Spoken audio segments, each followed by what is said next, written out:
What up guys, it's Sync. Today I'm here in the Gate HQ and the Void Week Day 4 is among us, and today the class shall be Hex of Nulgath class. Now this is my personal favorite, and like all my classes, let me know what you think of it and if it's legit for AQ or not. Alright, and the class starts here. Alright guys, this is Hex of Nulgath, which is a stat build, Mage Mana Regeneration. Now, like all my Void classes, they specifically go off of the description of the armors that the Void armors have. So Hex of Nulgath, these are the main key points that I pulled out from the segment. Black magic, elements, curses in an arcane style form.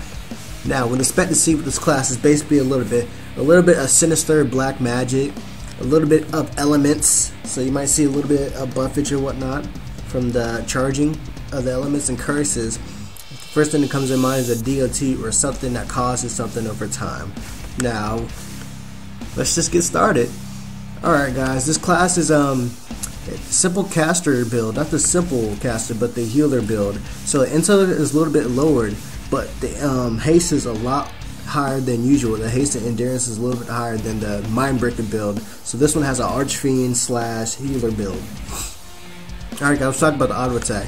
Now when I told you most of my Void classes have the Void Spark ability, and I tweaked it just a little bit to make it fair for the class that has the Void Spark ability. So this is the first skill, Void Spark. Chance of negating your next auto attack to increase your next skill's damage. Cooldown 2 seconds. Physical skill and the range is closed. Basically, 20% chance to negate the skill to add more damage to the 20% to your next skill. That's completely unfair because most auto attacks, especially this one, has a 90% weapon damage, so it would be unfair. So that's a 20% chance to negate your next auto attack to add 90% more damage to your next skill, which makes it completely balanced in the way of not taking the damage from your auto attack. Alright guys, let's talk about the first skill, Gravitus Void. Spawns a portal under the target's feet for light damage.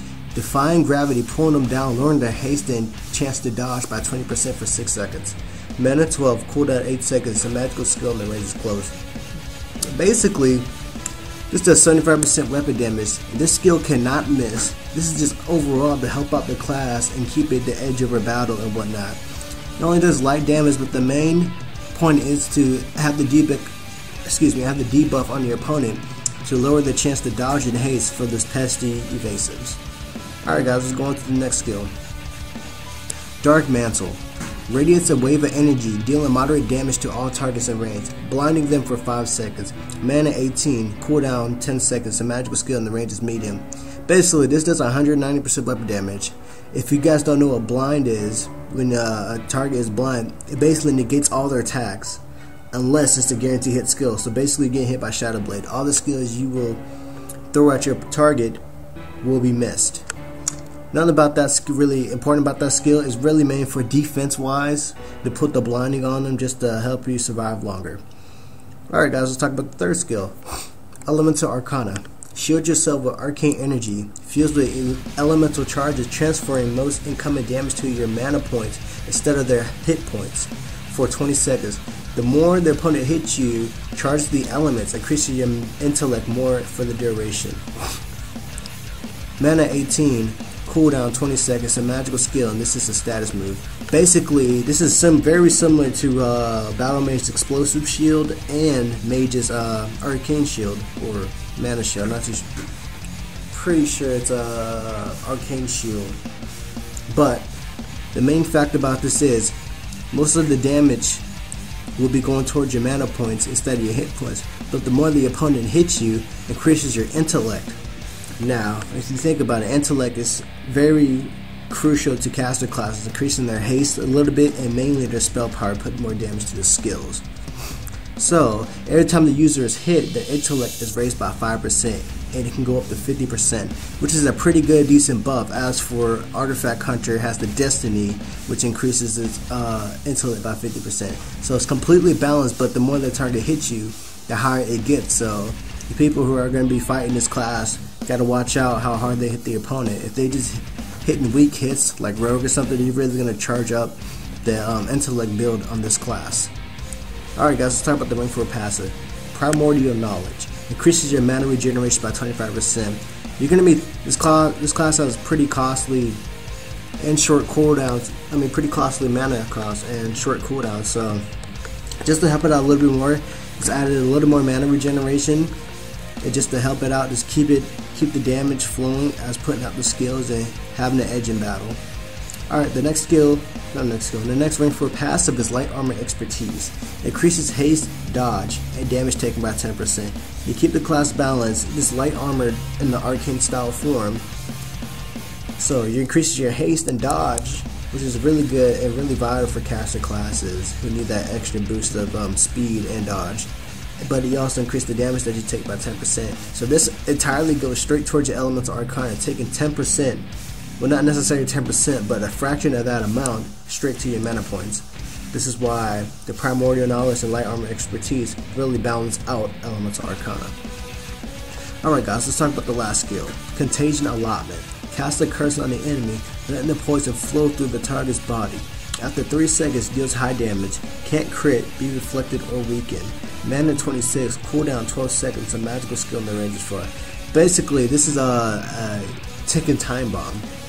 You cast this on the opponent and the effect pops up. After 3 seconds, it deals high damage on the opponent, and it can't crit, be reflected or weakened. The reason why it can't, because this is a poison. Reflect casters cannot, they cannot reflect the poison and whatnot. Like it's not direct damage. It's something already flowing through your body. So this does 400 to 600 weapon damage. Now that might seem a lot, but if you think about it, what's a popular class? Evolved Darkcaster. Evolved Darkcaster has a 320% weapon damage, and that crits about 2.5, 2.7k crit. So now we're talking about a 900 to 1k, 1.2k non-crit. So you just add a little bit more. This skill is only going to do about 1.8k to about 2k non-crit on the opponent. If this hits, this is not a guaranteed hit, but if it hits after 3 seconds, the target will be dealing high damage from 400 to 600 weapon damage depending on spell power. Alright guys, when we look at this class, it's in one big mashup. This is my favorite class. Out of all the voids I make, when it comes to critical thinking, this class takes the most of it. You find the perfect moments just to really hinder your opponent and take them out.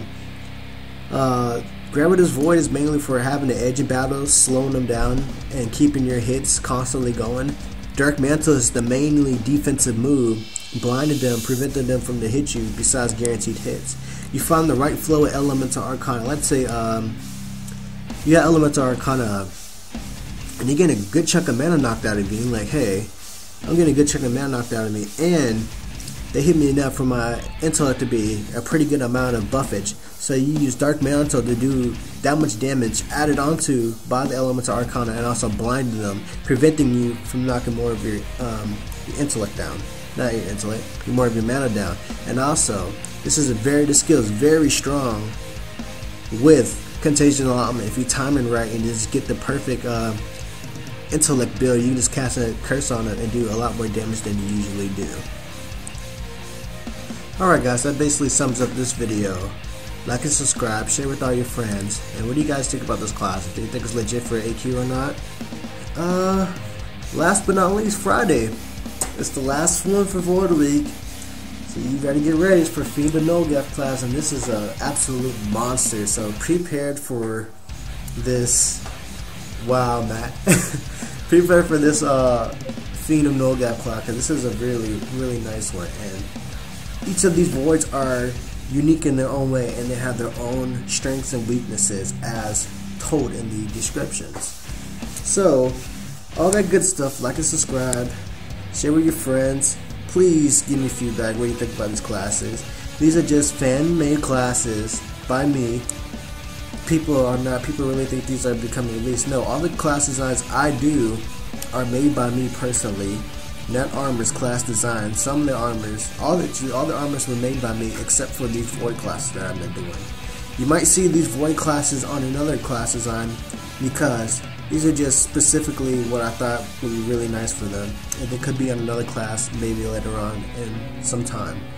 Alright guys, that basically sums up this video. I'm Sync. Catch you guys later. See ya. I am my father's son, cause he's a phantom, a mystery, and that leaves me nothing. Many times if you wanted to die, it's too late for me. I